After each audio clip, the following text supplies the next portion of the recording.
We are from Jogja, the heart of Java.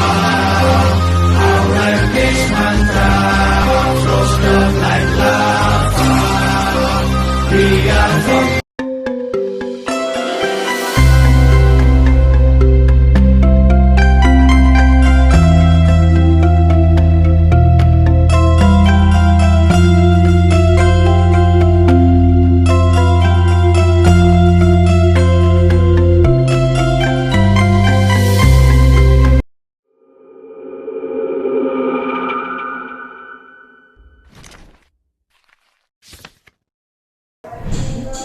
Assalamualaikum warahmatullahi wabarakatuh. Waalaikumsalam warahmatullahi wabarakatuh. Selamat siang Ibu.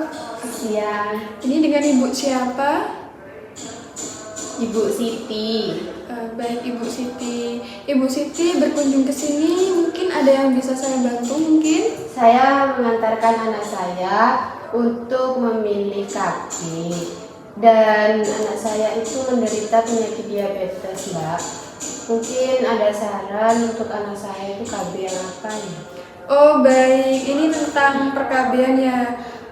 Nanti saya bantu jelasin terlebih dahulu ya. Untuk KB yang cocok ataupun enggak nanti bisa saya tunjukkan mungkin nanti. Oh baik, di sini saya akan menjelaskan tentang konseling KB beserta nanti saya akan menunjukkan untuk alat-alatnya. Nanti saya bisa jelasin terlebih dahulu terhadap ibu dan anaknya. Permisi, di sini saya mempunyai pamflet ya Bu. Saya bantu jelasin ya Ibu untuk KB. Nah, tujuan konseling KB sendiri ini adalah untuk membantu pengambilan keputusan. Ini apakah sudah diskusi terhadap suaminya Ibu? Oh, sudah diperbolehkan ya? Oh, baik. Dan juga ini ada memberikan informasi yang akurat untuk menyampaikan informasi yang benar atau ilmiah, dan juga meluruskan mitos dan kekhawatiran. Jadi Ibu kalau misalnya ikut KB ini kata orang gini itu udah mungkin kepercayaannya masing-masing ya, masing-masing individu ya. Baik, KB sendiri itu untuk mencegah kehamilan dini Ibu. Boleh tahu Ibu anaknya berapa sudah? Satu. Satu. Umur berapa Ibu anaknya? 1 tahun. 1 tahun. Berarti Ibu ingin menunda kehamilan ya? Sampai Iya. Anaknya umur berapa? Sampai anak Kira-kira selesai TK. Baik, selesai TK. Berarti agak lama ya Bu ya? Iya. Nah, di sini juga ada manfaatnya bagi ibu. Manfaat memakai KB sendiri itu adalah untuk menjaga kesehatan reproduksi ibu. Nah, KB itu membantu untuk mengatur jarak kehamilan. Nah, sehingga tubuh ibu memiliki waktu pemulihan yang cukup setelah melahirkan dan mengurangi resiko komplikasi kehamilan, dan juga meningkatkan kualitas hidup ibu. Kan biasanya ada yang banyak anak banyak rezeki, itu kayak mitos banget ya. Dan juga ada manfaatnya bagi anak. Untuk bagi anak sendiri bermanfaat untuk meningkatkan kesehatan dan tumbuh kembang anak. Jadi gak ruwet ya Bu ya kalau mau fokus terhadap satu anak. Kan kasih sayangnya pure langsung ya Bu ya. Kalau 2 sundul-sundulan kan gimana ya Bu ya? Nanti ibunya jadi baby blues. Iya, takutnya ibunya baby blues ya Bu ya. Baik, saya lanjut ya. Untuk perhatian orang tua tuh lebih optimal. Jadi lebih optimal banget lah Bu terhadap satu anak tersebut. Dan juga ada manfaatnya bagi keluarga, yaitu mengatur jumlah dan jarak kehamilan, dan juga meningkatkan kesejahteraan ekonomi. Takutnya banyak anak, banyak pengeluarannya, jadi baby blues, jadi gila, jadi gangguan jiwa nantinya ya. Takutnya ya Bu ya, semoga saja tidak. Dan juga di sini ada yang meningkatkan kualitas hidup keluarga. Nah, bisa fokus pekerjaan juga ya Bu ya. Nah, di sini juga ada jenis dan metode KB yang saya jelaskan tadi di awal. Di sini ada injeksi, ada kondom, ada implan IUD, dan juga ada pil KB. Untuk ibunya sendiri sih saya tidak menyarankan pil KB ya, karena kan ibunya mengalami ini, iya mengalami dan menderita diabetes mellitus. Jadi mohon dihindari, apalagi kayak injeksi. Kalau bisa yang terbaik lah ya, maksudnya saya yang baik itu antara IUD sama implan. Saya adanya di sini implan ibu. Boleh saya tunjukkan? Di sini ada implan. Implan itu seperti ini, implan IUD ya namanya ya. Dimasukkan dari bawah. Kalau kayak ini dimasukin dari bawah. Ini mungkin ada pergantian nantinya.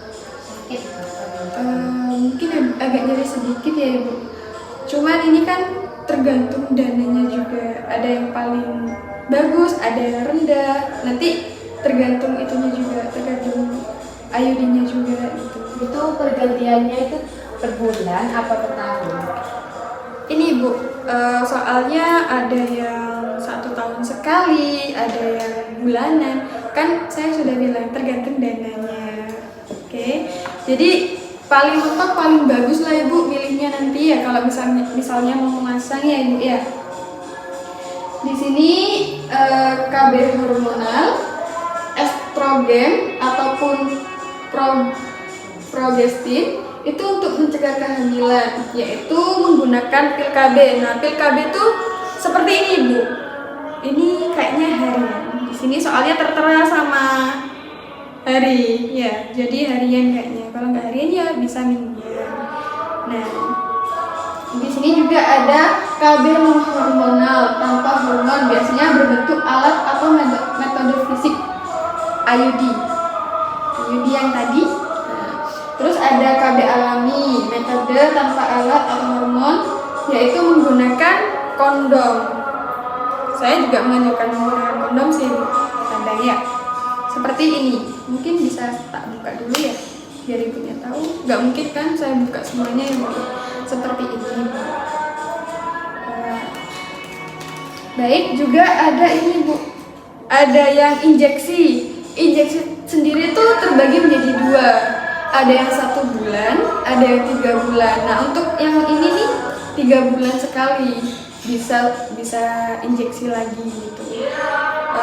Untuk di sini mungkin ada yang dipertanyakan lagi bu. Terus kalau buat saya tuh cocoknya KB apa? Saya menyarankan sih yang ini ya, yang IUD ya. Kalau saya menyarankan, soalnya kan sudah ini ya bu ya, ada penghalangnya tuh diabetes mellitus itu ya. Nah ini jadi nanti ada hormonalnya juga. Pil juga biasanya ngeflek toh ke wajah biasanya. Tahu kan ibu-ibu biasanya tuh ngeflek. Nah, kalau implan sendiri tuh adalah cara kerjanya mengandung hormon progesteron, juga menghambat ovulasi, mengentalkan lendir serviks ataupun sperma sulit masuk, menipiskan dinding rahim. Keuntungannya adalah efektif sih bu, tinggi 99%, juga jangka panjang 3-5 tahun yang saya anjurkan tadi ya. Dan tidak perlu ingat harian. Kekurangannya juga ada, harus dipasang oleh tenaga kesehatan, biayanya awal relatif mahal sih bu. Tapi kan jangkanya kan berkepanjangan ya. Dan juga ini efek sampingnya, haid tidak teratur, sakit kepala, berjerawat, perubahan berat badan. Kalau di implan sendiri. Kalau disuntik sendiri, cara kerjanya tuh hormonalnya progesteron atau kombinasi. Nah, ini untuk menghambat ovulasi juga dan mengentalkan lendir serviks. Keuntungannya ya juga efektif. Cuman di sini tuh ada kekurangannya ibu. Dan juga di sini tuh kalau suntik itu 1-3 bulan sekali harus suntik sih bu. Terus kalau kekurangannya tuh harus rutin ke fasilitas kesehatan.